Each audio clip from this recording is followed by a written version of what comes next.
میں حوالہ آپ کو بتا دیتا ہوں، ایک حصہ پڑھ کے بھی سنا دیتا ہوں۔ پیدائش باب 12 آیات 8 تا 20 اس مضمون سے تعلق رکھتی ہیں۔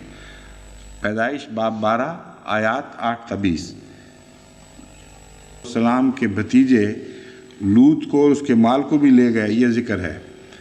اور اسی بائبل میں آگے حضرت لوط کو اسی بھائی بھی قرار دے دیا ہے حضرت ابراہیم کا، یہاں بھتیجا کہہ کے آگے کچھ دیر کے بعد بھائی کہہ دیتے ہیں، مگر بہرحال یہ ضمنی بحث ہے۔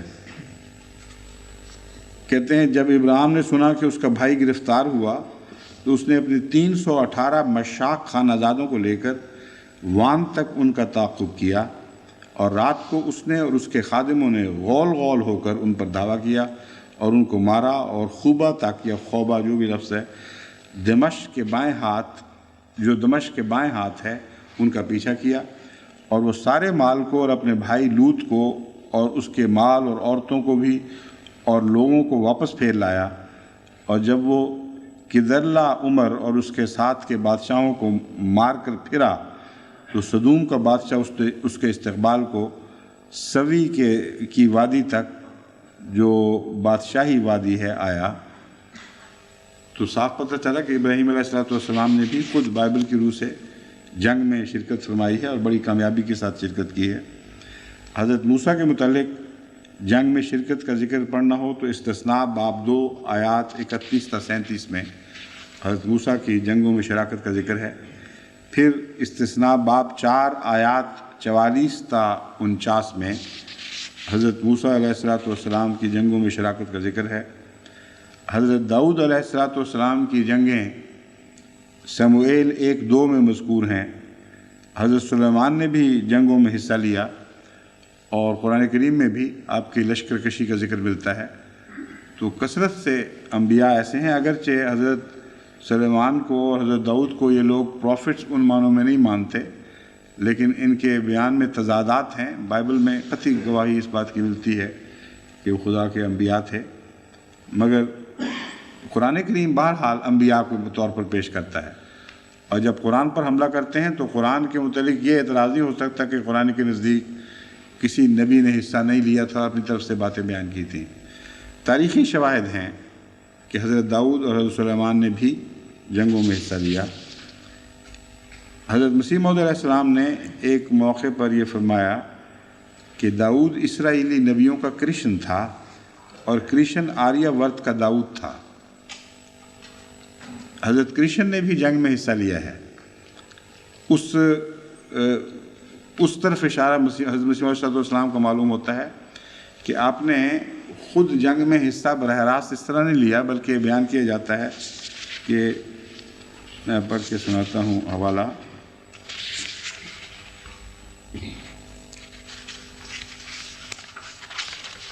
ارجن اپنے جو حضرت کرشن کے نزدیک مظلوم تھا اور حق پر تھا، وہ اپنے مد مقابل حریفوں سے اسی قبیلے کے 2 حصے بٹے ہوئے تھے، 2 بھائیوں 2 خاندانوں کی جنگ تھی، جو غلطی پر تھے، ان کے خلاف جنگ پر آمادہ نہیں تھا۔ حضرت کرشن نے ان کو سمجھایا اور بتایا کہ تم حق پر ہو اور تمہارا لڑنا انصاف کے اور امن کے قیام کے لیے ضروری ہے۔ بس آپ کو ہندو کتب میں رتھبان کے طور پر بتایا ہے، یعنی بادشاہ اور تھا لڑنے والا، لیکن یہ اس کے پیچھے روحانی طور پر پوری طرح تائید کرنے والے اور پشت پرائی کرنے والے تھے۔ حضرت داؤد کے متعلق بھی یہی ملتا ہے کہ جالوت کے مقابل پر آپ نے طالوت کو بادشاہ مقرر کیا اور طالوت کو اپنی برکت دی کہ میری برکت تمہارے ساتھ ہے، میری دعائیں تمہارے ساتھ ہیں، تم لڑو۔ اور پھر اللہ کے فضل سے باوجود اس کے کہ طالوت کے ساتھی تعداد میں تھوڑے تھے اور کمزور تھے، ان کو جالوت پر ایک عظیم فتح نصیب ہوئی۔ حضرت کرشن کی نبوت کے متعلق کہ آپ نبی تھے، ایک تو ہم عمومی استنباط کرتے ہیں کہ انبیاء باہر بھی ہوئے ہیں مختلف دنیا میں، پر وہ مذاہب جو مستحکم ہو چکے ہیں دنیا میں، ان کے بانیوں کو خواہ ان کے ماننے والے خدا بنا بیٹھے ہیں، جو چاہیں کریں، در حقیقت وہ انبیاء تھے۔ یہ ہمارا ایک بنیادی اصول ہے جس کے تابع ہم حضرت کرشن، حضرت کنفیوشس وغیرہ سب کو نبی مانتے ہیں۔ لیکن تفسیر کشاف کا ایک حوالہ بھی میں آپ کے سامنے رکھتا ہوں، اور ایک حدیث بھی، پہلے حدیث آپ کے سامنے رکھتا ہوں۔ حدیث تاریخ ہمدان دیلمی باب الکاف میں ہے، کان فی الہند نبیًا اسود اللون اسمہ کاہنن، کہ ہند میں ایک نبی تھا جو سیاہ رنگ کا تھا، اس کا نام کاہن تھا۔ کرشن کنہیا جو کہلاتا ہے، ایک تو کنہیا کی طرف اشارہ کاہن سے ہو سکتا ہے، دوسرے کرشن کا ایک تلفظ کاہن بھی ہو سکتا ہے، کیونکہ رے بعض دفعہ تحلیل ہو جایا کرتی ہے۔ اسی حدیث پر بنا رکھتے ہوئے تفسیر کشاف میں ذکر ہے، سورہ مومن کی آیت 89، منہم من قصصنا علیک ومنہم من لم نقصص علیک، کہ رسول اللہ صلی اللہ علیہ وسلم کو خدا نے مخاطب کر کے فرمایا ہے، بعض ہم نے انبیاء تمہیں بتا دیے ہیں کون کون تھے، اور بہت انبیاء ہیں جو ہم نے تجھے نہیں بتائے، ان میں سے بعض ہم نے ان کا ذکر نہیں کیا تجھ سے۔ ان انبیاء کی مثال دیتے ہوئے لکھا ہے کہ حضرت علی رضی اللہ تعالیٰ عنہ سے روایت ہے کہ ان اللہ بعث نبیا اسودا فہو ممن لم یقصص علیہ، کشاف جلد 3 صفحہ 367، مصطفیٰ البابی۔ یہ ترجمہ اس کا یہ ہے کہ حضرت علی سے روایت ہے رضی اللہ تعالیٰ عنہ کہ یقیناً اللہ تعالیٰ نے ایک کالے رنگ کا نبی مبعوث فرمایا تھا، فہوا ممن لم یخصص علیہ، یہ ان نبیوں میں سے تھا جس کا ذکر خدا تعالیٰ نے نام لے کر حضرت صلی اللہ علیہ وسلم سے نہیں کیا۔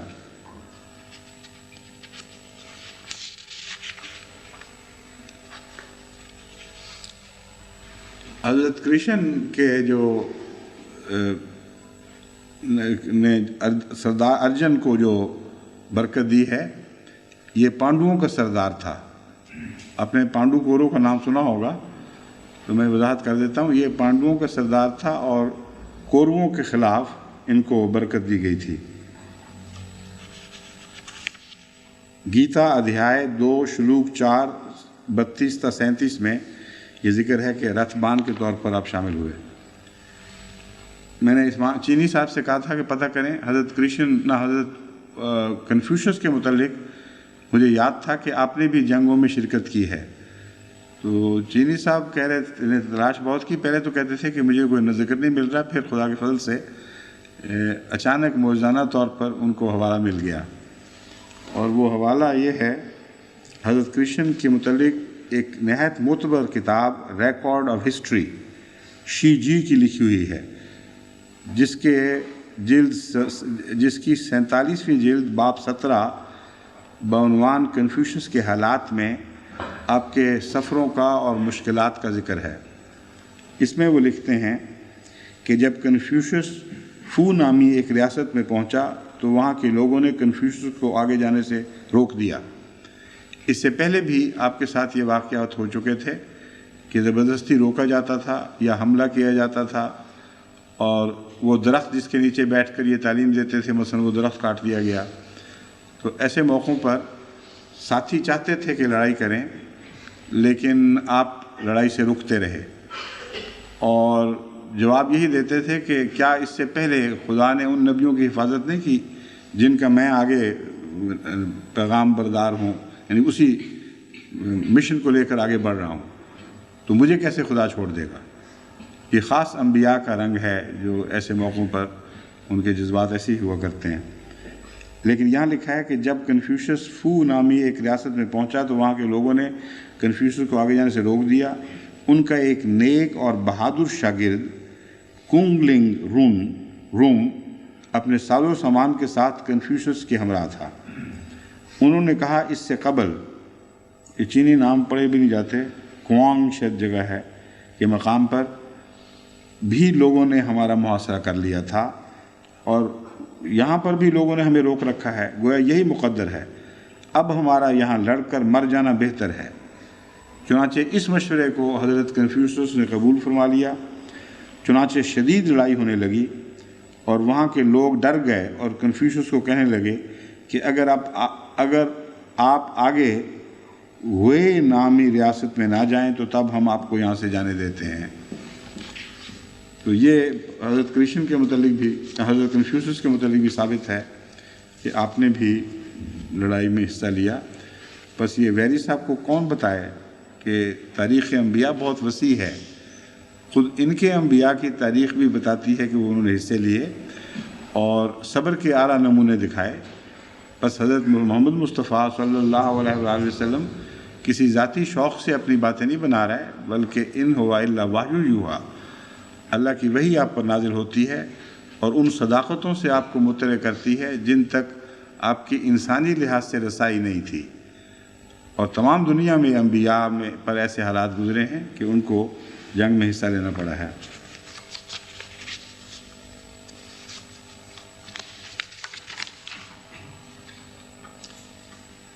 ویری کے متعلق میں نے انگریزی درسوں میں تفصیل سے ایک دفعہ بیان کیا تھا، میرا خیال ہے دوبارہ کسی وقت پھر ان صاحب کا تعارف کروا دوں۔ بیری جو اردو میں کہتے ہیں نا، فلاں کو بیر ہو گیا، اور پنجابی ورژن اس کا ویری ہے، کس کو ویری ہو گئے تم۔ اس شخص کا نام بالکل درست رکھا گیا ہے۔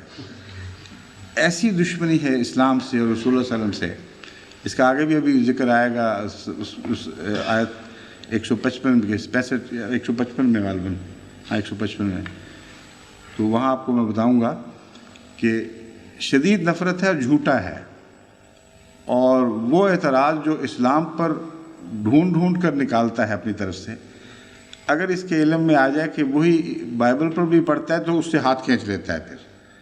یعنی اس کے اعتراضوں کا محرک کوئی تقویٰ یا کوئی انصاف نہیں ہے، بلکہ صرف اسلام دشمنی ہے۔ چنانچہ وہاں موقع پر میں حوالہ دکھاؤں گا، صاف پتہ چلا جائے گا کہ جھوٹا آدمی ہے۔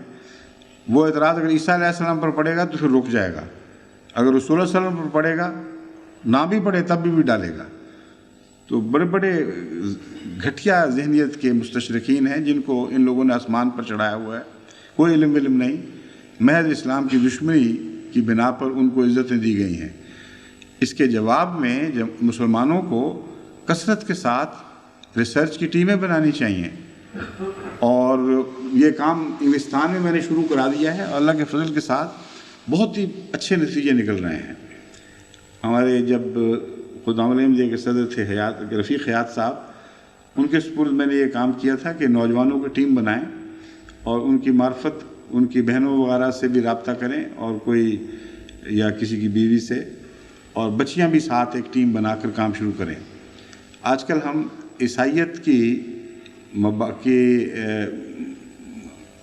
جو بنیادیں ہیں ان پر تحقیق کر رہے ہیں، اور ان بنیادوں کے متعلق جو نئی معلومات حاصل ہو رہی ہیں، مثلا ڈیڈ سی اسکرولز وغیرہ سے، ان پر بھی تحقیق ہو رہی ہے، اور عیسائیت کی تاریخ کی اصل حقیقت کیا ہے، وہ جو آج کل یہ لوگ بنا کر دنیا کے سامنے پیش کر رہے ہیں، یا وہ جو اس سے پہلے ان کے منصف مزاج محققین نے خود دنیا کے سامنے پیش کی تھی، جسے اب چھپا لیا گیا ہے۔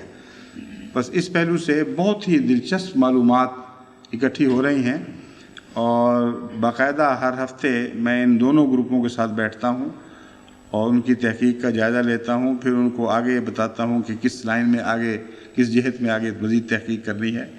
تو انشاءاللہ کچھ عرصے تک ان کے نتائج جماعت کے سامنے آنے شروع ہو جائیں گے۔ یہ عجیب بات ہے کہ اب تک کا دستور یہ بن گیا ہے کہ عیسائی آج بھی تحقیق کی غرض کے نام پر ان کے یونیورسٹیاں وغیرہ سب مختلف مذاہب تک پہنچتے ہیں، وہاں کھوج لگاتے ہیں، اور وہ مذاہب اپنا سب کچھ ان کے سامنے کھول کر رکھ دیتے ہیں، اور جوابی کارروائی دوسروں کی طرف سے نہیں ہوتی۔ بس اب میں نے احمدی طلباء کو کہا ہے کہ جب بھی ان کے سامنے ریسرچ کا سوال اٹھے، یعنی مختلف یونیورسٹیوں میں، تو وہ بجائے اس کے کہ ان کا نمائندہ بن کر اسلام پر اور دوسری چیزوں پر ریسرچ کریں، وہ اس لیے بھی غلط ہے کہ انہوں نے اپنی مرضی کی ریسرچ کروانی ہے۔ جن چیزوں کی ان کو تلاش ہے ان میں مسلمانوں سے مدد لیتے ہیں، اس کے برعکس آپ یہ کہیں میں نے عیسائیت پر تحقیق کرنی ہے، اس کے لیے مجھے فنڈ دو، اور میں بتا سکتا ہوں کہ کون کون سے ایسے خصوصیت کے ساتھ شعبے ہیں جن میں عیسائیت میں ریسرچ کی بہت ضرورت ہے، اور اسلام کی تائید میں بہت مواد ہے جو دبا پڑا ہے، اور قرآن کریم نے ہمیں ان کے اس اسلوب کا، اس طرز عمل کا تعارف کروایا ہے۔ اللہ تعالیٰ فرماتا ہے بعض چیزوں پر ہاتھ رکھ لیتے ہیں اور بعض چیزوں کو اچھال کر باہر کرتے ہیں۔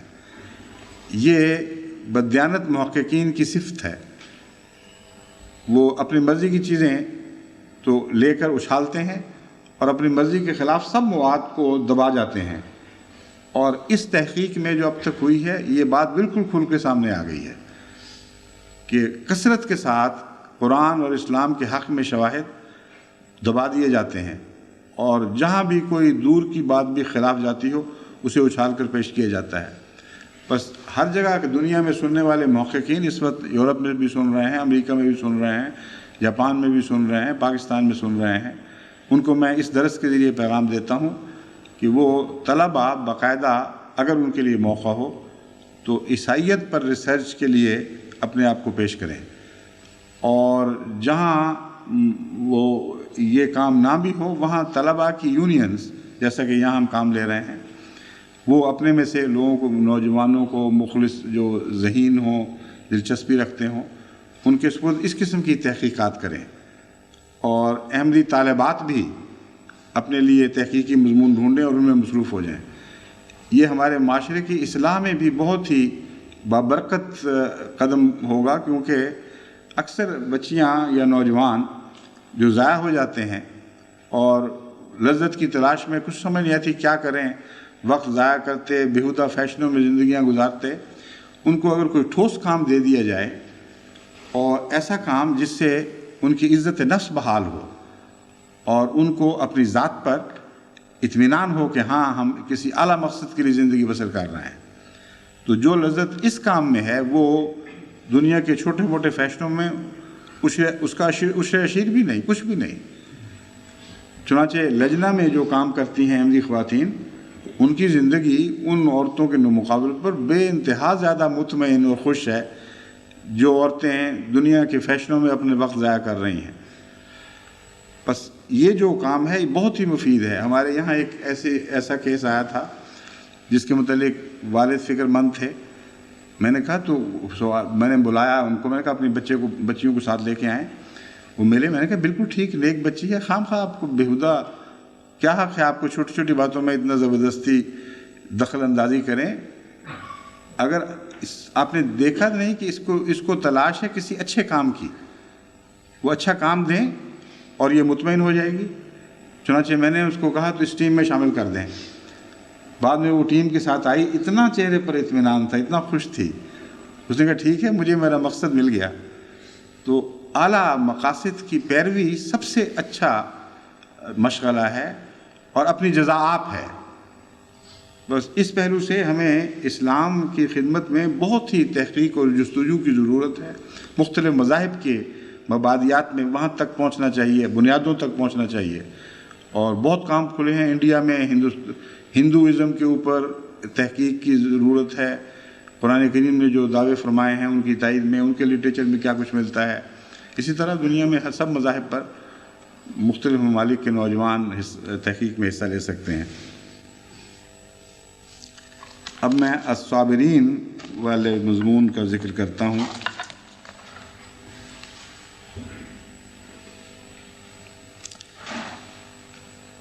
آخر ایک منٹ پہلے میں استقانوں کی بحث غالباً تفصیل سے نہیں اٹھائی گئی تھی، یہ ہے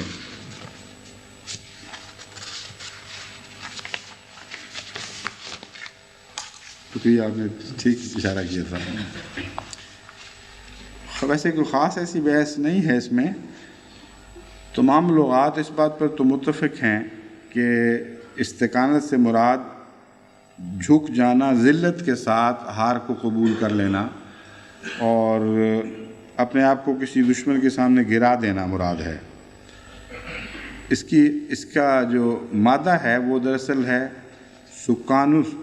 سکنا، سکینہ، یہ مادے ہیں اس کے. والسکین المدیت و سکین چھری کو بھی کہتے ہیں. اور سکان اس ڈنڈے کو کہتے ہیں جس کے ذریعے ڈولتی ہوئی کشتی کو سنبھالا جاتا ہے ادھر ادھر ہلا کر، جس طرح ٹائٹ روپ پر چلتے ہیں تو اس میں بھی ایک ڈنڈا کام آتا ہے. والسکن النار، و سکن آگ کو بھی کہتے ہیں. پس استکانہ سے میں یہ مفہوم کیسے داخل ہو گیا؟ دراصل سکونت اور تسکین ہے مادہ بنیادی. سکونت ٹھہراؤ کو کہتے ہیں. بس اگر کسی شخص کو سکینت مل جائے، قرآن کریم نے اس کا لفظ سکینت کا بھی ذکر فرمایا ہے، تو یہ تسکین ہے. استکانوں کا مطلب اس رشتے میں یہ بنے گا کہ وہ لوگ جو اپنی بے چینی کو دور کرنے کے لیے سب کچھ کر گزرنے پر تیار ہو جاتے ہیں. جب کشتی ڈولتی ہے تو جس طرح وہ ڈنڈے کو ہلایا جاتا ہے، جدھر بھی رخ کریں، جس طرف رخ کرنے سے سکینت مل سکتی ہے وہ اختیار کر لیں. بس ان معنوں میں استکانہ کا مطلب ہے سکینت کی تلاش میں اپنے آپ کو جھکا دینا اور گرا دینا. المسکین اس کو کہتے ہیں جس بیچارے کے پاس کچھ بھی نہ رہا ہو اور موت کی سی سکینت مل جائے اس کو، جو ہر چیز سے خالی ہو جائے، اس کو بھی ایک قسم کی سکینت ملتی ہے. جیسے غالب کہتا ہے، رہا کھٹکا نہ چوری کا، دعا دیتا ہوں رازن کو، کہ جو کچھ تھا لوٹ کے لے گیا، اب تو خطرہ ہی کوئی نہیں رہا، بس دعا دیتا ہوں رازن کو، اب مجھے کوئی خطرہ نہیں. تو وہ مسکین بیچارہ وہ ہے جس کے پاس کچھ بھی نہ رہا ہو. ڈاکے پڑ جائیں تو کہے گا یہاں سے اس نے کیا لے کے جانا ہے، ہو سکتا ہے کچھ بھول ہی جائے، لیکن لے کے نہیں کچھ جا سکتا. ان معنوں میں سب سے پیارا جو استعمال ہوا ہے وہ مدینے کا نام مسکین رکھا گیا، المسکینہ، اور یہ نام رسول اللہ صلی اللہ علیہ وسلم کے وصال کے بعد رکھا گیا ہے. جب حضرت صلی اللہ علیہ وآلہ وسلم کا وصال ہوا اور مدینہ خالی کر دیا تو اس وقت پھر صحابہ نے مدینہ کا نام مسکینہ رکھ دیا کہ ساری دولت جاتی رہی، کچھ بھی نہیں رہا اس کے پاس. تو یہ ہے مفہوم استکانوں کا کہ وہ گرتے یعنی جب ان میں نے دوبارہ خلاصہ ترمانہ یہ بنے گا، فما وہنوا وما ضعفوا. صحابہ بہت سے بزرگ انبیاء ایسے گزرے ہیں جن کے ساتھ خدا والوں نے مل کر جہاد کیے. فما وہنوا، ان کے اندر مادی لحاظ سے جس مادے کے وہ بنے ہوئے تھے وہ بہت مضبوط تھا، اس میں کوئی کمزوری نہیں تھی. یعنی ان کا ایمان بہت مضبوط تھا، ان کی پلاننگ بہت مضبوط تھی، اور ان کے پیٹ میں کوئی ایسی بیماری نہیں تھی جو ان کو اندر سے کمزور کر دے، جیسے منافقت. جیسا کہ حمل والی عورت کمزور ہو جاتی ہے، بہت زیادہ گوشت کھانے والا پرندہ اپنے پیٹ کے بوجھ کی وجہ سے کمزور ہو جاتا ہے. بس یہ تین معنی ہیں بنیادی طور پر وہنوا کے. وما ضعفوا، اور ان کی رائے میں کمزوری نہیں آئی، یعنی ارادے میں کمزوری نہیں آئی. ویسے تو میں نے بتایا ہے ضعف کا لفظ خود رسول اللہ صلی اللہ علیہ وسلم کے ساتھیوں کے متعلق قرآن کریم نے استعمال فرمایا ہے، لیکن وہ ضعف ظاہری ضعف ہے، یہاں وہ ظاہری ضعف مراد نہیں. فما ضعفوا، ارادے میں کوئی کمزوری نہیں آئی، ان کی رائے میں کوئی کمزوری نہیں آئی. فما استقانوا، جب یہ دو پہلی باتیں جب ہو جائیں تو استقامت کا سوال ہی نہیں باقی رہتا. استقامت تو گرنے کا نام ہے، اپنے آپ کو دوسرے کے سامنے پھینک دینے کا نام ہے. جب یہ ان ساری کمزوریوں میں سے کوئی بھی دخل انداز نہ ہوئی ہو، کسی کو اجازت نہ ہو راہ پانے کی، تو پھر استقامت کا موقع ہی نہیں رہتا. فما استقانوا نتیجہ ہے.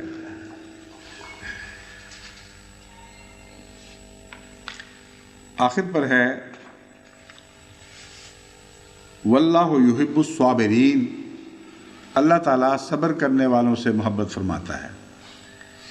صبر کے متعلق قرآن کریم میں اس کثرت سے ذکر ملتا ہے، اور اس کو اتنی اہمیت ہے کہ سورہ والعصر میں جہاں حق اور حق کی تبلیغ کو زمانے کی تقدیر بدلنے کے لیے ایک ذریعہ کے طور پر پیش فرمایا گیا ہے، وہاں صبر کو دوسرے ذریعے کے طور پر پیش فرمایا گیا ہے۔ فرماتا ہے والعصر ان الانسان لفی خسر الا الذین آمنوا وعملوا الصالحات وتواصوا بالحق وتواصوا بالصبر۔ زمانہ ایک ایسا وقت آنے والا ہے کہ وہ زمانہ خود گواہی دے گا، اعتراف کر لے گا کہ ہم گھاٹے میں ہیں۔ انسان بحیثیت انسان گھاٹے میں ہوگا۔ اس صورت میں کیا بچنے کی شکل ہے؟ اول یہ فرمایا کہ کچھ لوگ ہیں جو گھاٹے میں نہیں ہوں گے۔ اگر سارے انسان کلیتاً گھاٹے میں چلے جائیں تو پھر تو بچنے کا سوال ہی کوئی نہیں رہا۔ الا الذین آمنوا وعملوا الصالحات، کچھ ایمان والے ہوں گے، کچھ نیک اعمال والے ہوں گے جو اعمال کے ساتھ اچھے ایمان کے ساتھ نیک اعمال کریں گے، وہ مستثنیٰ ہیں۔ لیکن طرز بیان بتاتی ہے کہ ان کی تعداد بہت ہی تھوڑی ہے۔ مثلا آج کل اس زمانے میں جماعت احمدیہ کی تعداد باقی دنیا کے مقابلے پر بہت ہی تھوڑی ہے۔ اگر سب عامت المسلمین اس میں مراد ہوتے تو الا الذین آمنوا کو استثناء کا کوئی جواز نہیں بنتا، اور پھر یہ نہیں کہا جا سکتا کہ سارا انسان گھاٹے میں ہے۔ والعصر ان الانسان لفی خسر کی گواہی بتاتی ہے کہ بہت بھاری تعداد میں انسان گھاٹے میں ہے، تھوڑے سے ہیں جو مستثنیٰ ہیں۔ بس الا الذین آمنوا میں کسی چھوٹی جماعت کا ذکر ہو سکتا ہے، وسیع تعداد میں عرب کی تعداد، ایک عرب کی گنتی تک پہنچنے والوں کو ذکر تو نہیں ہو سکتا۔ آگے بتایا ہے کہ ان کا جہاد کیا ہوگا، وہ زمانے کی تقدیر کو بدلنے کے لیے کیا ہتھیار رکھتے ہیں۔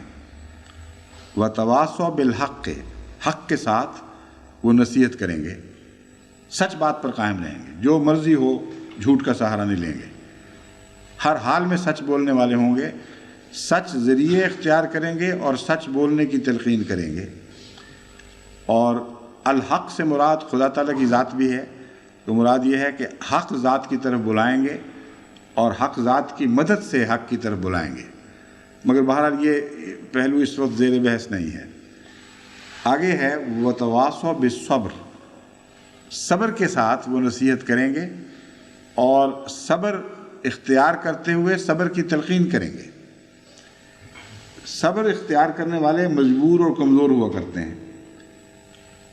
اب یہاں کہیں بھی ڈنڈا اٹھانے اور تخریبی کارروائیوں کا کوئی ذکر نہیں ملتا، کہیں ذکر نہیں ملتا کہ زمانے کی تقدیر تلوار سے بدلی جائے گی، توپ و تفنگ سے بدلی جائے گی، قتال شروع کیا جائے گا، کوئی اشارہ بھی نہیں۔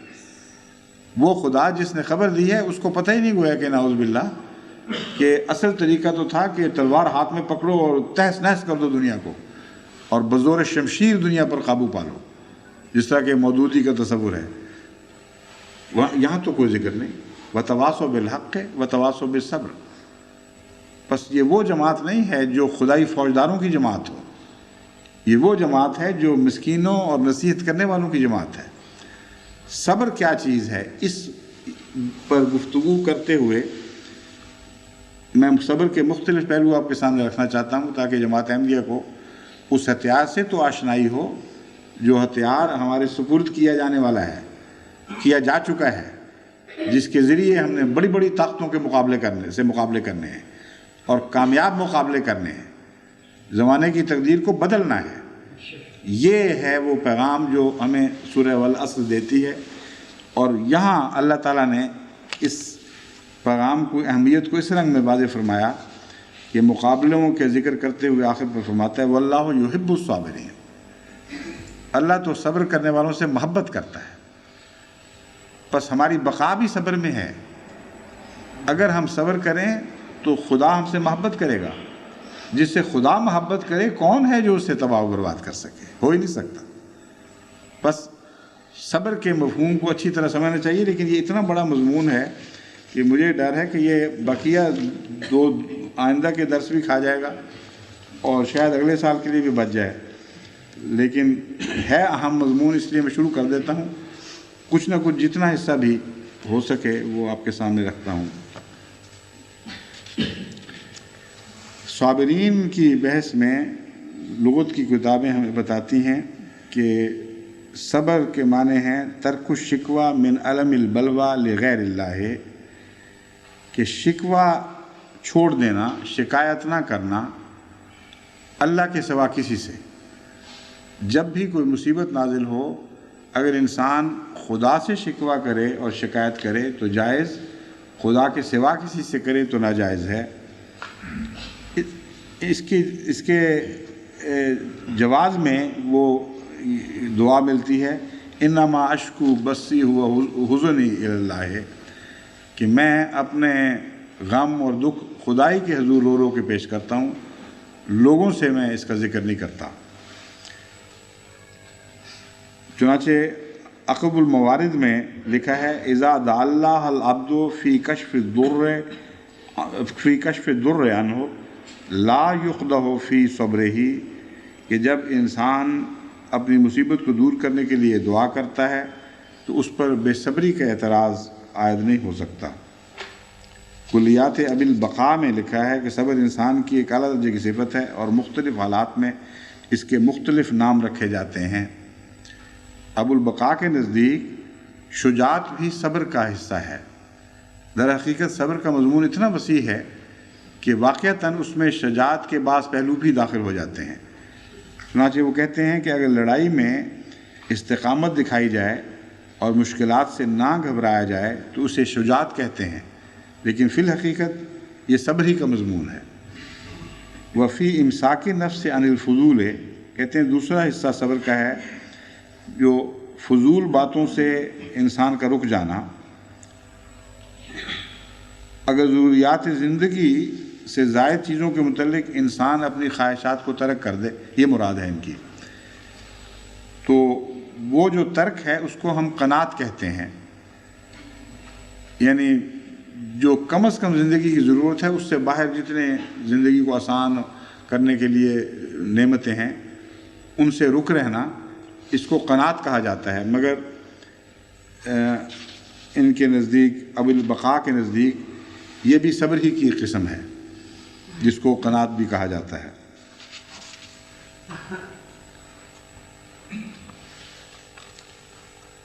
اسی طرح وہ لکھتے ہیں کہ جس چیز کو انسان کو خواہش ہو اس سے باز رہنا بھی صبر ہے، اور جس چیز کو ناپسند کرتا ہو لیکن خدا تعالیٰ کی طرف سے وہ آ جائے اس پر شکوہ نہ کرنا بھی صبر ہے۔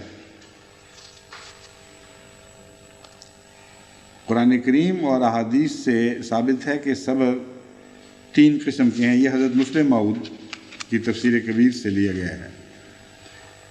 پہلا صبر تو یہ ہے کہ انسان جزا فضا سے بچے۔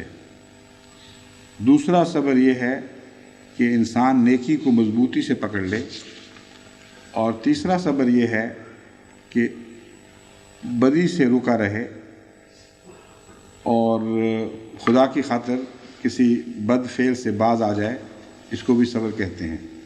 یہ تفصیل سے میں نہیں پڑھ رہا کیونکہ میں تفصیل سے خود اس بارے میں کچھ امور آپ کے سامنے رکھنا چاہتا ہوں۔ میرے نزدیک، جیسا کہ میں نے خطبے میں بھی بیان کیا تھا، صبر کو مختلف جہتوں سے تقسیم کیا جا سکتا ہے۔ ایک ہے اندرونی کیفیات پر صبر، اور ایک ہے بیرونی مصائب اور مشکلات پر صبر۔ جو بیرونی مشکلات پر صبر ہے وہ پھر آگے بہت سی قسموں سے تعلق رکھتا ہے۔ ہر صبر اللہ کے لیے نہیں ہوا کرتا، ہر صبر اعلیٰ اخلاق کا بھی حصہ نہیں ہے۔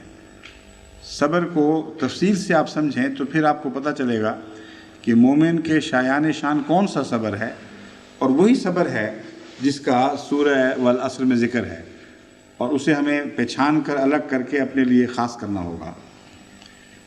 بیرونی صبروں میں مثال کے طور پر جنگوں کے وقت کا صبر ہے۔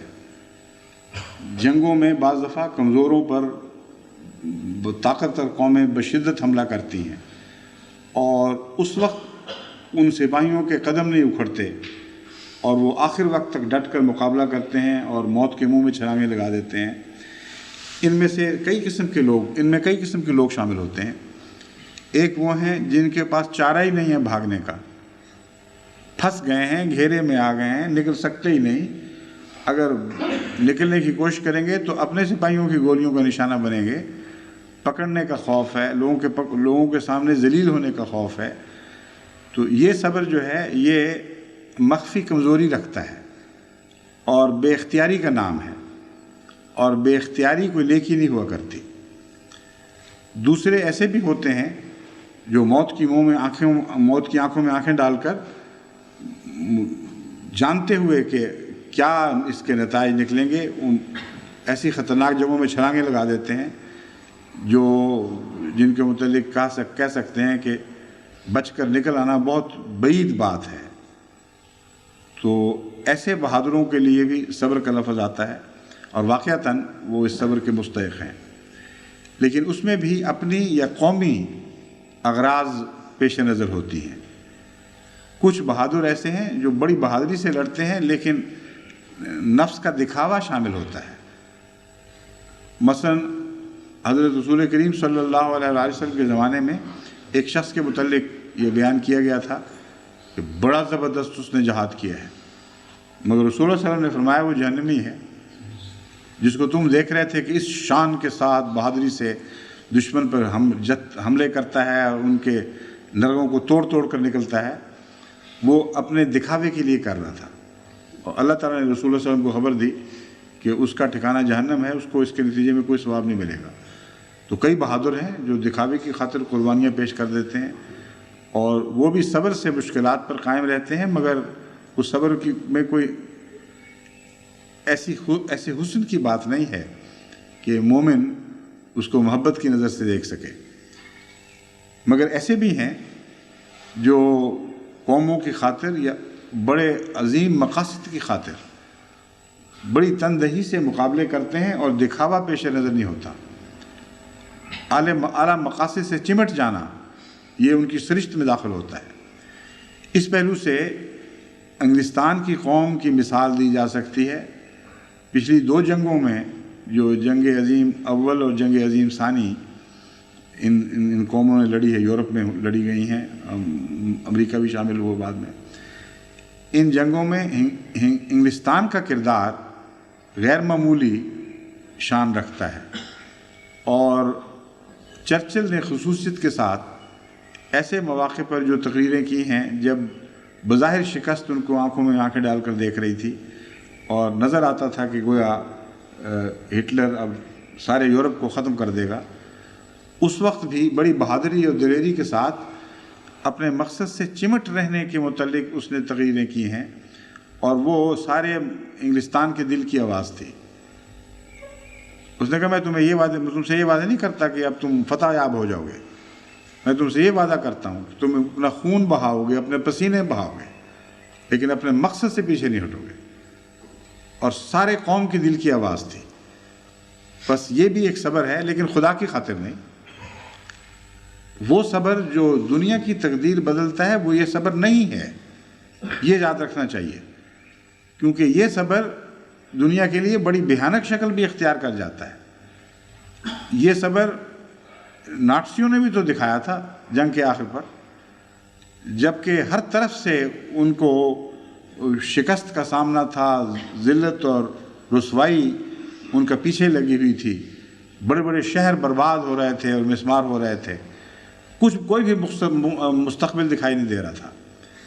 آخر وقت تک جن ناٹسیوں نے اپنے مقصد کی خاطر جس کو وہ اعلیٰ اور افضل سمجھتے تھے قربانیاں دی ہیں، وہ بھی تو ایک صبر کا نمونہ تھا، لیکن وہ صبر دنیا کے لیے بربادی کا موجب بنا تھا۔ اور بسا اوقات ایسے صبر کرنے والی قومیں جب غلط فیصلوں کے لیے اور اپنے ملک کے یا اپنی قوم کے مفادات کی خاطر دوسروں کے مفادات پر حملہ کر کے لڑتی ہیں، تب بھی صبر دکھاتی ہیں، تو ایسے صبر کا کیا فائدہ جو بنی نوع انسان کے فائدے کی بجائے ان کے لیے ہلاکت کا موجب بھی بن سکتا ہے۔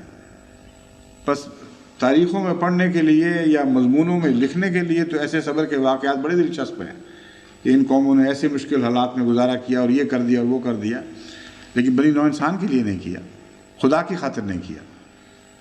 بس صبر وہ ہے جو خدا کی خاطر اختیار کیا جائے اور اپنا کوئی بھی اور مطلب حل کرنا پیش نظر نہ ہو، نہ ذات کا، نہ قوم کا، نہ اعلیٰ تصورات کا، محض اللہ اور بنی نوع انسان کی ہمدردی، اللہ کا تعلق اور بنی نوع انسان کی بھلائی پیش نظر ہوں۔ اس وقت جو لوگ صبر کرتے ہیں وہ ہیں جو اعلیٰ درجے کے صبر کرنے والے ہیں، اور وہی صبر کرنے والے ہیں جو دنیا کی تقدیریں بدلا کرتے ہیں اور جن کے تقدیر بدلنے سے فائدہ حاصل ہو سکتا ہے۔ بس آج ہم جماعت احمدیہ کو جو مختلف میدانوں میں مشکلات درپیش ہیں، ان مشکلات کے میدان میں جہاد کرتے ہوئے اگر احمدیوں کے دماغ میں یہ بات آئے کہ ہم نے اپنی تعداد بڑھانی ہے اس لیے یہ کوشش کرنی ہے، ہم نے اپنا رعب بڑھانا ہے اس لیے یہ کوشش کرنی ہے، تو وہ مشکلات کا صبر خدا کے لیے نہیں رہے گا۔ جو خدا کے لیے مشکلات کا صبر ہے وہ عواقب اور نتائج سے بالکل تعلق توڑ لیا کرتا ہے۔ اس راہ میں مارے جائیں، کچلے جائیں، کچھ بھی نہ باقی رہے، تب بھی پیچھے نہیں ہٹنا، اور پتہ ہے کہ ہمیں کچھ حاصل نہیں ہوگا۔ بعض دفعہ پتہ ہوتا ہے کہ ہماری اگلی نسلوں کو کچھ حاصل نہیں ہوگا، یہ بھی علم ہوتا ہے کہ اس سے آگے آنے والی نسلوں کو بھی کچھ حاصل نہیں ہوگا۔ یہ دور کی فتح ہے جو آئندہ تاریخ کے کسی تاریخ کی کسی گوشے میں جا کر نصیب ہونی ہے، اس کے باوجود وہ قائم رہتے ہیں صبر کے ساتھ۔ یہ وہ مذہبی صبر کرنے والے ہیں جن کا ذکر وتواصوا بالحق وتواصوا بالصبر میں ملتا ہے، کیونکہ حق نے صبر کی تعریف کر دی ہے۔ حق کو پہلے رکھ کر اس صبر کا بھی تعارف کروا دیا۔ کون سا صبر ہے جس کی ہم بات کر رہے ہیں؟ وہ لوگ جو حق پر قائم رہتے ہیں، ان کے ذہنوں میں قومی مفادات، نسلی امتیازات اور اپنے خیالات اور اپنی تہذیب کی برتری وغیرہ کے کسی قسم کے کوئی خیال نہیں ہوتے۔ اللہ کے ساتھ، اللہ کی خاطر، اس کی مدد سے سچ بات پر قائم رہتے ہوئے سچ کی خاطر سچائی کا جہاد کرتے ہیں اور اس کے نتیجے میں صبر دکھاتے ہیں۔ بس بیرونی صبر جو بیرونی قوتوں کے مقابلے پر دکھایا جاتا ہے، اس میں جو مختلف قسمیں ہیں، مختصر میں نے ذکر کیا ہے۔ آئندہ میں انشاءاللہ تفصیل سے اس مضمون پہ روشنی ڈالوں گا اور قرآن کریم کی متعلقہ آیات بھی پیش کروں گا اور احادیث بھی، اور صبر کی باقی قسموں کا ذکر بھی کروں گا۔ تو امید ہے انشاءاللہ تعالی جب یہ مضمون سے ہم فارغ ہوں گے تو جماعت احمدیہ کے سامنے بالکل کھلا واضح لاہ عمل ہوگا، جو اس قرآن کریم کی صورت والعصر کے روشنی میں ہمارے آئندہ کی صدی کے نہیں بلکہ آئندہ کی آنے والی صدیوں کا لاہ عمل بھی بن جائے گا، اور ہمیں پتہ ہوگا کہ ہم نے کیا کرنا ہے اور کیا نہیں کرنا، کس قسم کا صبر اختیار کرنا ہے، کس قسم کا نہیں کرنا۔ اور اس کا جب بھی ہم اس مضمون میں داخل ہوں گے، ہر جگہ حضرت محمد رسول اللہ صلی اللہ علیہ وسلم کا ذکر ہوگا، اس کے بغیر چارہ ہی کوئی نہیں، کیونکہ صبر کے ہر آخری مقام پر، جس سے اوپر صبر کا مقام دکھائی نہیں دیتا، وہاں ہمارے آقا و مولا حضرت محمد مصطفیٰ فائز دکھائی دیتے ہیں۔ صبر کا مضمون آپ سے روشن دکھائی دیتا ہے، صبر سے اگلے قدم پر فائز ہیں۔ میں جب یہ کہتا ہوں کہ صبر سے اگلا قدم، تو مراد یہ ہے کہ سارے صبر کے مضامین آپ کے پاؤں کے نیچے رہ جاتے ہیں اور صبر کی چوٹی پر اس سے بلند تر دکھائی دیتے ہیں۔ یہ کسی جذباتی محبت کے نتیجے میں نہیں کہہ رہا، قرآن کریم بین ہی یہی بات فرماتا ہے، جیسا کہ فرمایا وَمَا يُلَقَّاهَا إِلَّا الَّذِينَ صَبَرُوا وَمَا يُلَقَّاهَا إِلَّا ذُو حَظٍّ عَظِيمٍ، کہ یہ جو باتیں ہم کہہ رہے ہیں یہ صاحب صبر لوگوں کے سوا نصیب نہیں ہو سکتی کسی کو۔ یہ عظیم الشان کامیابیاں صبر کے بغیر ممکن ہی نہیں ہے۔ اور بعد میں فرمایا وَمَا يُلَقَّاهَا إِلَّا ذُو حَظٍّ عَظِيمٍ، اور صبر سے بالا ایک اور بھی مقام ہے، اور وہ محمد رسول اللہ کا مقام ہے صلی اللہ علیہ وسلم۔ اس مقام کو حظ عظیم والے کے سوا کوئی اور حاصل نہیں کر سکتا، اور وہ حظ عظیم حضرت محمد مصطفیٰ صلی اللہ علیہ وسلم کو عطا ہوا تھا۔ ان تمام صبر کی چوٹیوں کو سر کرنے کے بعد ان کی بلندیوں پر فائز ہوئے ہیں، تو وہ حظ عظیم کا مقام ہے۔ انشاءاللہ آئندہ ذکر میں حضور اکرم صلی اللہ علیہ وسلم کے تذکرے ساتھ ساتھ ہوتے رہیں گے۔ اب سوالات کا وقفہ ہے، آدھا گھنٹہ سوالات کے لیے ہے۔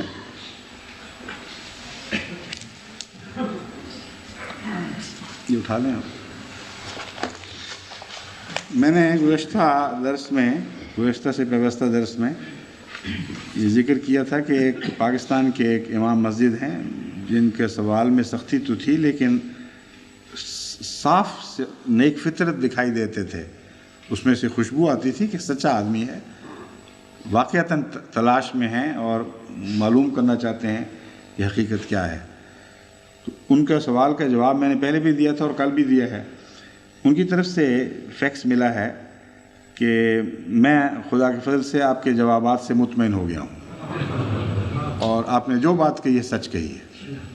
اللہ تعالیٰ ان کی سعادت کو اور چمکائے، اور یہ ہے حق، اور حق کے نتیجے میں صبر بھی کرنا پڑتا ہے۔ پھر اللہ تعالیٰ ان کو اس حق کے بعد صبر کی بھی توفیق بخشے۔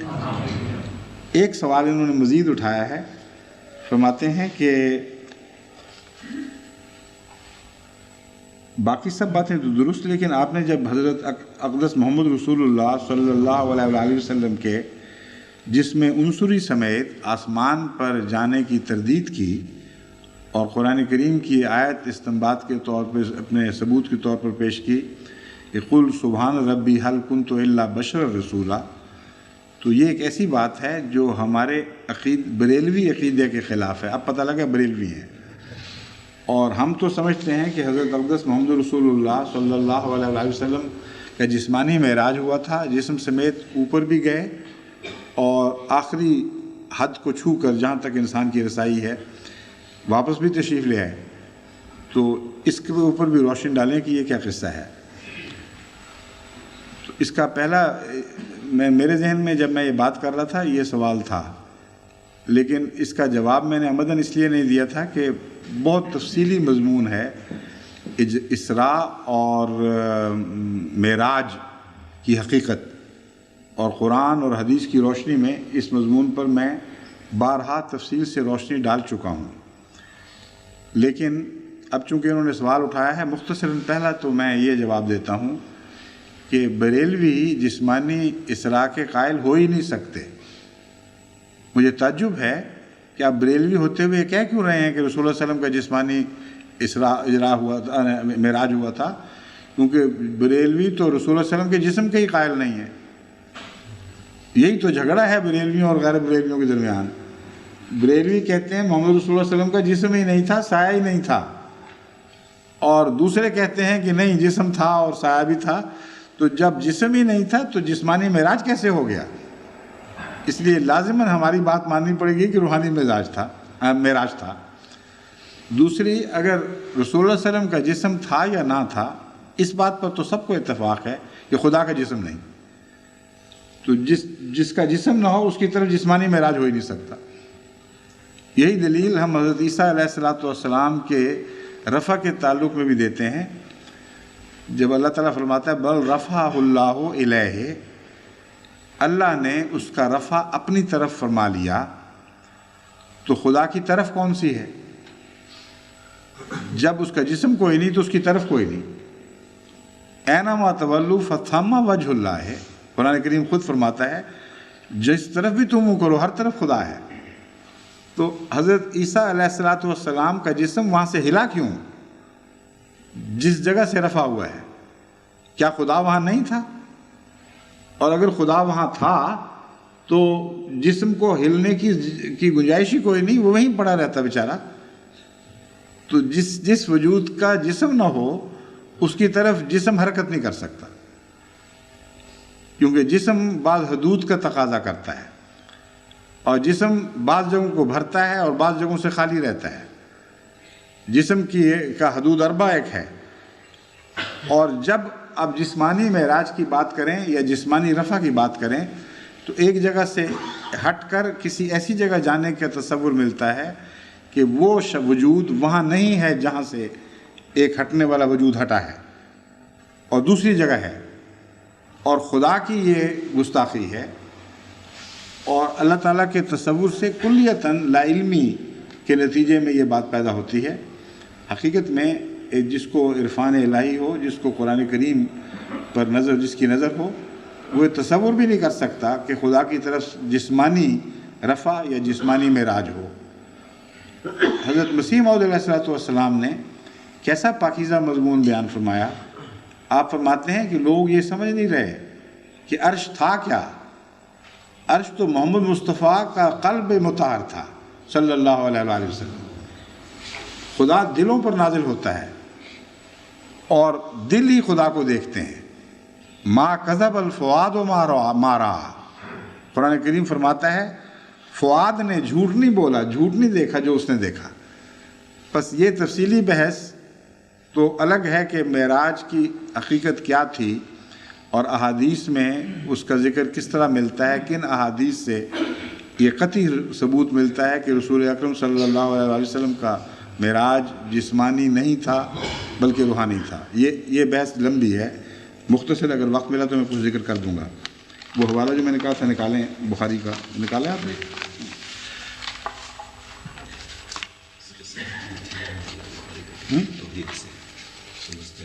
ہاں کہاں ہے یہ؟ ٹھیک ہے بخاری. اور دوسرا یہ وہ ہے حضرت عائشہ والی روایت ہے، حضرت انس سے. ٹھیک ہے یہ ہے حضرت عائشہ. ٹھیک.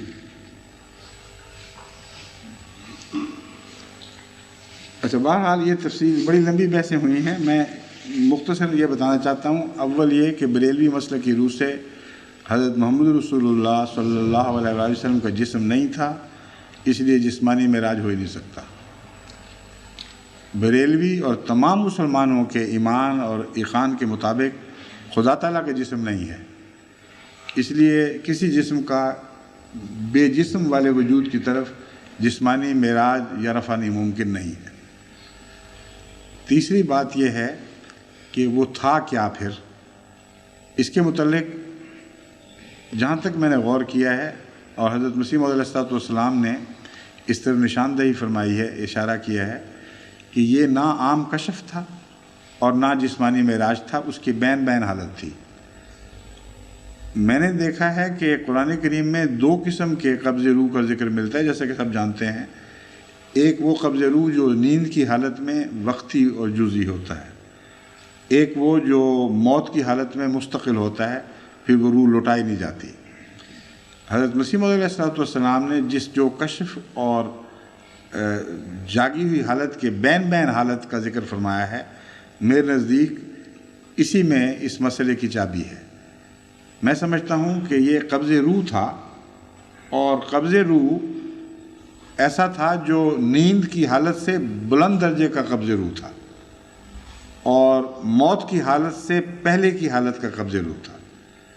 چنانچہ آج کل کے جو سائنٹسٹ تحقیق کر رہے ہیں اس میں پیراسائیکالوجی کے مضمون میں، ان کے ہاں ایک اصطلاح ملتی ہے آؤٹ آف باڈی ایکسپیرئنس، یعنی جسم سے باہر روح کا تجربہ.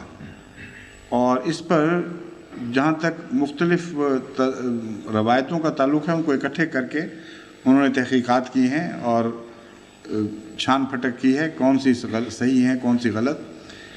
یہ دیکھنے کے بعد کہ بھاری تعداد میں ایسے شواہد ملتے ہیں کہ یہ ممکن ہے کہ جسم ابھی زندہ ہو اور روح اس سے جدا ہو کر ایسی کیفیت میں ہو کہ ایک تعلق جسم سے موجود رہے لیکن باہر کی دنیا دیکھ رہی ہو، اور پھر واپس آئے اور وہ جو رپورٹ کرے وہ درست ثابت ہو. اس بارے میں جو تحقیقات ہو چکی ہے، اور اس میں یہ جو میں تحقیقات کہتا ہوں یہ ڈھکوسلوں کی تحقیقات نہیں، ایسی تحقیقات جن میں بڑے بڑے چوٹی کے سائنسدان بھی ان کے ساتھ شامل ہیں، فزسسٹ بھی شامل ہیں، کیمسٹ بھی شامل ہیں. اس تحقیق کی روح سے یہ بات ان کے ہاں اب مسلم ہو چکی ہے کہ آؤٹ آف باڈی ایکسپیرئنس ممکن ہے. جہاں تک جماعت احمدیہ کا تعلق ہے، حضرت مسیح موعود علیہ الصلوۃ والسلام کا ایک واقعہ میرے ذہن میں آتا ہے جس سے میں سمجھتا ہوں اب سمجھ آتی ہے کہ وہ کیا بات تھی. آپ اپنے کمرے میں بیٹھے کام کر رہے تھے اور باہر جیسا کہ دستور تھا سین میں جمع دارنی آتی ہیں اور جھاڑو دیتی ہیں، ایک جو بھی اس کام پر مامور عورت تھی اس نے آ کے جھاڑو دیا اور ایک بجائے اس کے کہ گند اٹھا کر باہر لے جاتی ہے، ایک کونے میں ڈھیر چھوڑ کر تو اپنے گلے سے وہ بوجھ ٹال کر باہر نکل گئی، اور حضرت مسیح موعود علیہ السلام اپنے کمرے میں بیٹھے یہ سب کچھ دیکھ رہے تھے۔ آپ باہر تشریف لائے دیکھنے کے لیے تو واقعتاً میں نے اسی جگہ اسی طرح ڈھیری لگی ہوئی تھی جیسے آپ نے دیکھی تھی۔ اب ایک ایسا واقعہ تھا جو سامنے دکھائی دے رہا تھا، اور یہ جو آؤٹر باڈی ایکسپیرئنس ہے، اس کا مجھے بھی ایک دفعہ بڑا دلچسپ تجربہ ہوا تھا۔ رات کو جب میں اپنے گھر ربوہ میں، جب میری نئی نئی ابھی شادی ہوئی تھی اور بیوی اس وقت گئی ہوئی تھیں لاہور اپنی والدہ کے پاس، تو میں اکیلا سوتا تھا رات کو میں نے یہ دیکھا کہ کوئی چیز ہے جو چھوٹے سے قد کی اور مجھے پسند نہیں، مکروہ سی ہے، وہ میرے پائنتی کے پاس کوئی 10-20 قدم پر آ کے رک گئی ہے، اور میں زور لگا کر آنکھیں کھولنے کی کوشش کرتا تھا کہ دیکھوں یہ کون ہے، اور میری آنکھ نہیں کھلتی تھی۔ اسی حالت میں بند آنکھوں سے میں نے دیکھا کہ وہ چیز چلی گئی ہے، واپس گئی ہے، اور میرے غسل خانہ، جس طرف غسل خانہ تھا جس کی جالیاں بند تھیں، میں خود بند کر کے آیا تھا اس کو۔ گرمیوں میں رات کو ہم اندر کا دروازہ بند کر دیا کرتے تھے، جالی والا کھلا رکھتے تھے، جالی والا بند کرتے تھے۔ وہ چیز اس کے پاس سے گزرتے ہوئے اس دروازے سے اندر داخل ہوئی، اور جو بلیڈ میں نے ایک بلیڈ جو تھا میں نے بدلنا تھا، وہ بدلا نہیں تھا، بلکہ نیا پیکٹ لے کر ساتھ رکھا تھا کہ صبح بدلوں گا۔ اس میں سے اس نے بلیڈ نکالا، اور بلیڈ نکال کر بدلا اور پرانا بلیڈ ساتھ رکھا، اور اس کے بعد وہ واپس چلی گئی۔ تو اس وقت جھٹکے سے میری آنکھ کھلی تو میں یہ سمجھا کہ کابوس ہے۔ کابوس ہوتا ہے اس قسم کا، ایک بیماری کا نام ہے، جو بعض دفعہ ہوا کا دباؤ پڑتا ہے معدے پر اور دل پر، تو اس قسم کی خوابیں آتی ہیں جو نیم جاگی ہوئی حالت ہوتی ہے، نیم سوئی ہوئی حالت۔ تو میں استغفار کر کے لاہور پڑھ کے سو گیا، لیکن صبح جب میں جا کے داخل ہوا ہوں غسل خانے میں اور بدلنے لگا بلیڈ، تو دیکھا کہ بلیڈ بدلا ہوا تھا اسی طرح، وہ خالی جو اوپر کا ریپر ہے وہ پاس پڑا ہوا تھا جیسے میں نے دیکھا تھا، 100% اسی طرح۔ تو اس کا سوائے اس کے کہ اسے آؤٹ آف باڈی ایکسپیرئنس کی ایک مثال سمجھا جائے اور کوئی حل دکھائی نہیں دیتا۔ وہ کیا وجود تھا اللہ بہتر جانتا ہے، لیکن یہ حقیقت ہے کہ یہ واقعہ اسی طرح ہوا ہے، اور اس وقت میں نے سب کو بتایا، اپنے ساتھیوں کو۔ شہرت جماعت میں اس لیے نہیں دی کہ وہ بعد میں بھی خصوصیت سے کہ لوگ توہمات میں مبتلا نہ ہو جائیں۔ توہمات میں مبتلا نہیں ہونا چاہیے، کیونکہ اس وقت جو مجھے طاقت ملی تھی وہ دعا سے اور لاہور سے ملی تھی، اور جو بھی وجود تھا اس کو قریب آنے کی اجازت نہیں ملی، اور اگر کچھ کیا تو خدمت ہی کر کے گیا، کچھ لے کے تو نہیں گیا۔ وہ چھوٹی سی تکلیف جو میں نے کرنی تھی وہ مجھ سے اس نے کر دی۔ تو یہ اس لیے نہیں بتا رہا کہ آپ لوگ جن بھوتوں میں ایمان لانا شروع کر دیں اور ان توہمات میں پڑ جائیں۔ یہ یاد رکھیں، توحید ہی ہے جس میں ہماری پناہ ہے۔ اگر آپ موحد رہتے ہیں اور خدا کے سوا کسی اور سے نہیں ڈرتے، تو کسی دوسرے وجود کی کیا کوئی خوف آپ کو نہیں ہے، ہو یا نہ ہو ہماری بلا سے۔ اسی ضمن میں حضرت حضرت مرزا بشیر احمد صاحب رضی اللہ تعالیٰ عنہ کا ایک واقعہ بتا دیتا ہوں۔ آپ بھی جنوں بھوتوں کے قائل نہیں تھے جس طرح عام لوگ ہوتے ہیں، ظاہر بات ہے۔ وہ جماعت احمدیہ اس رجحان کو تقویت نہیں دیتی بلکہ ڈسکریج کرتی ہے، تاکہ روشنی سے نکل کر اندھیروں میں نہ لوگ چلے جائیں۔ آپ نے مجھے ایک دفعہ بتایا کہ میں اپنے کچا دلان کہتے تھے وہاں بیٹھا ہوا لیٹا تھا جا کے، جبکہ گھر میں اور لوگ نہیں تھے، تو میں کام سے فارغ ہو کر اندر جا کے لیٹا ہوں۔ لیٹنے سے پہلے میں نے باقاعدہ بولٹ کیا، اندر سے کنڈی لگائی دروازے کو، اور ابھی لیٹا ہی تھا تو میرے پاؤں پر بڑے زور سے 2 ہاتھوں کا دباؤ پڑا، اور وہ دباؤ اتنا نمایاں تھا کہ حضرت مرزا بشیر احمد صاحب تو وہم کا کیا سوال، وہ اس قسم کی باتوں کو قریب نہیں پھٹکنے دیتے تھے۔ بڑے کھلے صاف مزاج اور سوچ کے آدمی تھے۔ کہتے ہیں میں نے دیکھا، میں حیران رہ گیا کہ دباؤ کیسا ہے، تو میں نے پرواہ نہیں کی۔ کچھ دیر کے بعد پھر اور بڑا، پھر اتنا نمایاں ہو گیا کہ میں اس کو نظر انداز نہیں کر سکتا تھا۔ تو میں نے اس کو مخاطب کر کے کہا جو بھی چیز تھی کہ دیکھو، اگر تو تمہیں خدا نے بھیجا ہے اور خدا کے حکم کے تابع تم کچھ نقصان کرنے آئی ہو تو شوق سے کرو، میں بھی تو خدا کا بندہ ہوں، خدا کی تقدیر پہ تو ہم راضی رہیں گے جو بھی ہے، اور اگر تمہیں خدا کی طرف سے نہیں مقرر ہوئی تو مجھے کوڑی کی بھی تمہاری پرواہ نہیں، جو چاہے نہ کر، جو چاہو کرو۔ یہ بات سنتے ہی وہ دباؤ اٹھ گیا اور وہ چیز غائب ہو گئی۔ دباؤ اتنا تھا کہ آپ اٹھنی حرکت نہیں کر سکتے تھے، اس پر آپ اٹھے اور روشنی جلائی، دیکھا تو کنڈیاں اسی طرح بند تھیں، کسی چیز کا کوئی وجود نظر نہیں آتا تھا۔ تو توہمات میں نہیں پڑھنا چاہیے ایسے واقعات کو۔ ہم جب یہ کہتے ہیں کہ جن کی یہ بھی تشریح ہے وہ بھی تشریح ہے، درست کہتے ہیں۔ قرآن کریم میں اکثر لفظ جن کا مختلف حقیقتوں پر اطلاق پاتا ہے، اس کے واضح قرائن اور ثبوت موجود ہیں۔ یہ بھی امکان ہے کہ کوئی ایسا جن بھی ہو جیسا کہ میں باتیں بتا رہا ہوں، ہوگا، ہمیں کیا اس سے۔ وہ کہتے ہیں نا، ایک دفعہ ایک سردار جی سفر کر رہے تھے گاڑی میں، تو کسی نے آ کے ان سے کہا کہ بچہ ہوا ہے، تو وہ بیٹھے اسٹیشن پر رکے تھے، تو کسی نے آ کے کہا بچہ ہوا ہے۔ انہوں نے کہا مجھے کیا؟ انہوں نے کہا آپ کے ہوا ہے؟ انہوں نے کہا تمہیں کیا؟ تو ہمارا تو یہ جن سے تعلق ہے، ہمیں کیا تمہیں کیا؟ اگر اللہ نے بھیجا تو تمہیں کیا، ہمیں نہیں کوئی پرواہ نہیں، اور اگر خدا کے سوا کچھ ہو تو ہمیں کیا، ہمیں کوئی پرواہ نہیں۔ اس لیے اس ایمان پر قائم رہیں، تو یہی دین ہے، اسی میں ہماری حفاظت ہے۔ ہر قسم کے توہمات اور ہر قسم کی غیر مرئی مخلوقات اور ان کے شر سے بچنے کے لیے ایک ہی علاج ہے کہ توحید کے قلعے میں قلع بند ہو جائیں۔ اس توحید کے قلعے پر کسی غیر اللہ کو داخل ہونے کی اجازت نہیں ہے۔ اور سوال کون سے ہیں؟ ہاں، یہ جو تھا انہوں نے ایک مشکات کی حدیث بھی پیش فرمائی تھی، جس سے یہ ثابت کیا، یعنی ان کے ذہن میں یہ نکلتا تھا نتیجہ کہ جسمانی معراج ہے۔ میں نے جو ان کو کہا تھا وہ بخاری کی حدیث نکالیں، اس بخاری کی حدیث کے آخر پر اس مسئلے کا حل موجود ہے۔ یہ بھی اسی راوی کی روایت ہے، سمان، کیا نام ہے ان کا؟ انس بن مالک۔ یہ کیا لفظ، کچھ اور لفظ لکھا ہو جو سمان پڑا گیا۔ حضرت انس بن مالک ہی کی روایت وہ ہے جو مشکات کی، جس کا انہوں نے مقرر مولوی صاحب نے حوالہ دیا ہے، اور ایک یہ روایت بخاری شریف سے میں نے لی ہے جو حضرت انس ہی کی روایت ہے۔ اس کے آخر پر لکھا ہے قال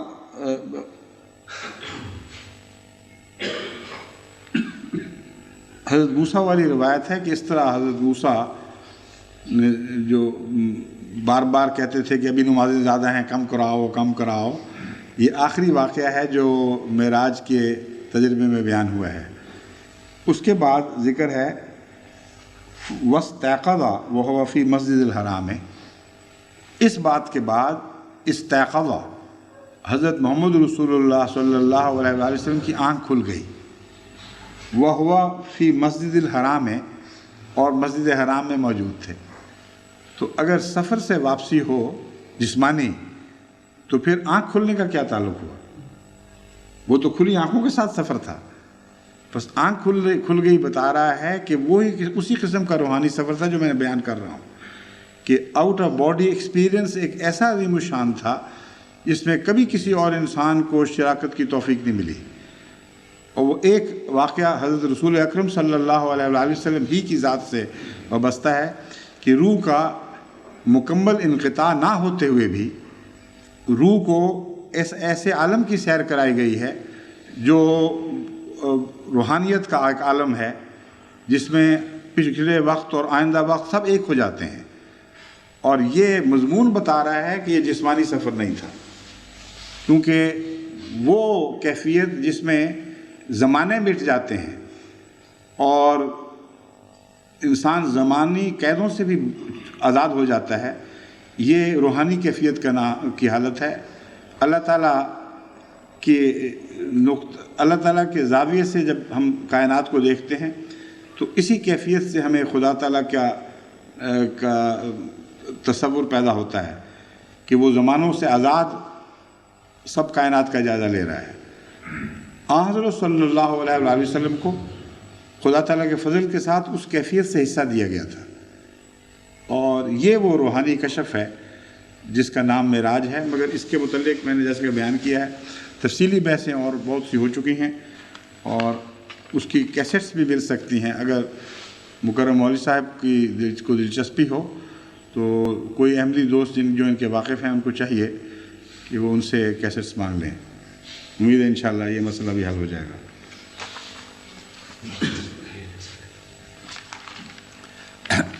سوالات اب پورے عین 1:30 بجے ہمیں بند کرنا ہوگا، اس لیے اس وقت تک جو سوال باقی رہتے ہیں وہ میں کر لیتا ہوں۔ ایک سوال ہے، آج کل ڈاکٹر قریب المرگ مریضوں کو بیماری کی تکالیف سے بچانے کے لیے مصنوعی طریقے سے موت دے دیتا ہے۔ یہ امریکہ سے سوال آیا ہے، اس کے متعلق کیا خیال ہے؟ اول تو یہ اس سوال کا تعلق ہی نہیں درس سے، لیکن دوسری بات یہ ہے کہ یہ سوال ہی غلط ہے۔ ہرگز مصنوعی طریقے سے موت کی بحث نہیں چل رہی۔ جو اصل بحث ہے وہ یہ ہے کہ مصنوعی طریقے سے زندہ رکھا جائے یا نہ رکھا جائے۔ بس اگر تو میں سمجھاؤں جو بات یہی ہے واقعتاً، اور یہ غلط رنگ میں پیش ہو رہی ہے، تو اس کا جواب تو یہی ہے کہ مصنوعی طریقے سے جس چیز کو زندہ رکھا جاتا ہے عملاً اس کی موت واقعہ ہو چکی ہوتی ہے، اور اسے ویجیٹیٹیو گروتھ کہتے ہیں۔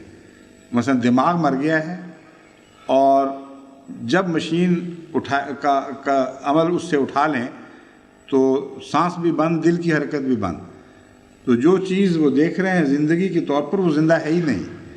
اس لیے میں تو بالکل اس بات کا قائل نہیں کہ مصنوعی طریقے سے ایک ایسے مریض کو گھسیٹا جائے جس کی لاش گھسیٹ سکتے ہیں اور روح عملاً اس کو جواب دے چکی ہے۔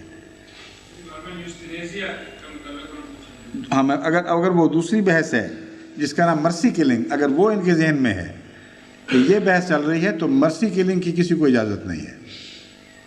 کلنگ ہی ہے، اور سب سے زیادہ مرسی کا مجاز خدا تعالیٰ ہی ہے، اور مرسی کی خاطر آپ بے ہوش تو کر سکتے ہیں، اس کی تکلیف اٹھانے کی صلاحیتوں کو مفلوج کر سکتے ہیں، لیکن مار نہیں سکتے۔ موت خدا اور زندگی خدا کے ہاتھ میں ہے، جو یہ کرے گا وہ کسی نام پر کرے وہ قاتل ہی ہوگا۔ اور ایک دفعہ مرسی کلنگ کی اجازت ویسے مل جائے تو پہلی دنیا میں تھوڑے فساد ہیں، جو ایک اور فساد کا سلسلہ شروع ہو جائے گا۔ کثرت سے لوگ قتل کریں گے کہ یہ مرسی کلنگ تھی، اور خاص طور پر وہ لوگ جو کسی کی جائیداد میں سے حصہ پانا چاہتے ہیں، وہ مرسی کلنگ کے نام پر یہ مرسی لیس کلنگ شروع کر دیں گے۔ مبارک مسلم الدین صاحب نے ربوہ سے سوال بھیجا ہے، وَمَا كَانَ لِنَفْسٍ أَن تَمُوتَ إِلَّا بِإِذْنِ اللَّهِ کتاب معجلہ کے سلسلے میں آپ کی تفسیر سنی اور اپنے تاثرات بیان کیے ہیں۔ پھر ایک اور آیت کا حوالہ دے کر فرمایا ہے کہ اس پر بھی اگر کچھ روشنی ڈالیں تو مزید فائدہ ہوگا۔ یہ آپ آئندہ دوبارہ جو تقدیر کی بحث آنی ہے اس میں شامل کر لیں۔ خواجہ شریف احمد صاحب سیکرٹری تبلیغ نارتھ لنڈن نے 2-3 سوال اٹھائے ہیں۔ انہوں نے کہا ہے کہ آپ نے حضرت رسول کریم صلی اللہ علیہ وآلہ وسلم کے متعلق ذکر کیا تھا کہ آپ کی رائے غلط نہیں ہو سکتی تھی، یا آپ کی رائے کے مقابل پر جب زور دے کر رائے تبدیل کرائی گئی تو وہ غلط نکلی، جس کا مطلب ہے کہ حضرت صلی اللہ علیہ وآلہ وسلم کی رائے ہی درست ہوا کرتی تھی۔ کہتے ہیں اس کے خلاف ہمیں یہ ثبوت ملتا ہے تاریخ سے کہ جنگ بدر کے موقع پر جہاں آپ نے پڑاؤ کا فیصلہ کیا تھا، ایک صحابی کے مشورے پر اس فیصلے کو تبدیل کر دیا اور دوسری جگہ پڑاؤ ڈالا، اور وہ بہتر ثابت ہوا۔ اس ضمن میں میں یہ وضاحت کرنا چاہتا ہوں کہ میں جس موقع کی گفتگو کر رہا تھا وہ یہ نہیں تھا کہ ویسے ہی کوئی رائے تھی۔ حضرت صلی اللہ علیہ وآلہ وسلم کو مشورہ دیا جا چکا تھا، اس مشورے کو رد فرما چکے تھے، اور پھر ایک رائے قائم کی تھی۔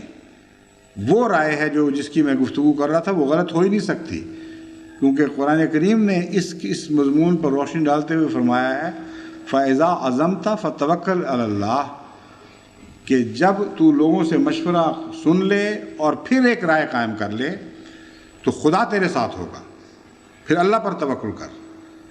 تو وہاں وہ موقع تھا، حضرت صلی اللہ علیہ وآلہ وسلم نے مشورہ سننے کے بعد ایک فیصلہ فرمایا، اور یا اپنے پہلے فیصلے پر قائم رہے تھے، اور پیچھے پڑ کر اس رائے کو بدلایا گیا۔ خدا چاہتا تو آپ کو اس رائے ان دوسروں کی غلط رائے پر عمل سے روک سکتا تھا۔ بتانا یہ مقصود ہے کہ بعض دفعہ خدا تعالیٰ ایک مثال قائم کر کے لوگوں کو سمجھاتا ہے کہ تمہارا دائرہ اختیار کہاں تک ہے، کون سی چیزیں تمہارے لیے فائدہ مند ہیں، کون سی نہیں۔ علمی طور پر تو سمجھائی جاتی ہیں، لیکن بعض لوگ عملی طور پر جب تک نہ سمجھیں ان کے ذہن نشین نہیں ہوا کرتی بات۔ بس جنگ احد نے اس حقیقت کو خوب کھول دیا کہ جب بھی رسول غور کے بعد ایک نتیجہ نکالتا ہے اور مشوروں کا موقع دے دیتا ہے، اس کے بعد اصرار کرنا گستاخی بھی ہے اور اپنا نقصان کرنے کے مترادف ہے۔ دوسرا واقعہ جو انہوں نے لکھا ہے وہ بے محل ہے، کیونکہ اسی میں اس کا جواب بھی موجود ہے۔ وہ واقعہ ہے کہ ایک موقع پر انہوں نے ان کے الفاظ کی بجائے میں مختصر بتا دیتا ہوں۔